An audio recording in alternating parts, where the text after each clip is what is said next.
Hi friends, பாதாம் பிசின் பாயாசம் அடுப்பு இல்லாமல் எண்ணெய் இல்லாமல் எப்படி செய்கிறதுன்றதை பார்க்கலாம் வாங்க.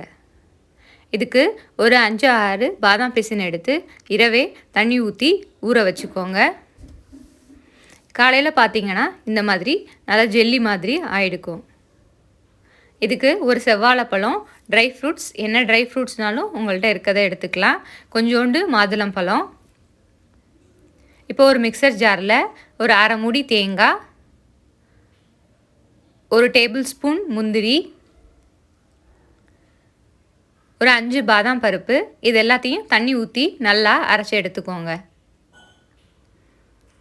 இப்போ வச்சுருக்க செவ்வாழைப்பழத்தையும் நல்லா அரைச்சி எடுத்து வச்சுக்கலாம். இப்போ பாதாம் பிசினில் நம்ம அரைச்சிட்டு வந்த தேங்காய் பாலை இதில் வடிகட்டி சேர்த்துக்கலாம்.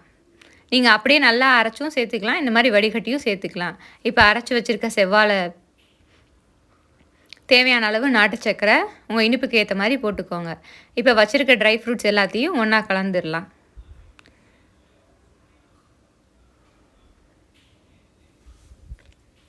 நீங்கள் ட்ரை ஃப்ரூட்ஸ் என்ன ட்ரை ஃப்ரூட்ஸ்னாலும் எடுத்துக்கலாம், உங்கள் இஷ்டம். இப்போ எல்லாம் நல்லா கலந்தாச்சு. பாதாம் பிசின் பாயாசம் ரெடி ஆயிடுச்சு. லைக் பண்ணுங்கள், ஷேர் பண்ணுங்கள், கமெண்ட் பண்ணுங்கள், மறக்காமல் சப்ஸ்கிரைப்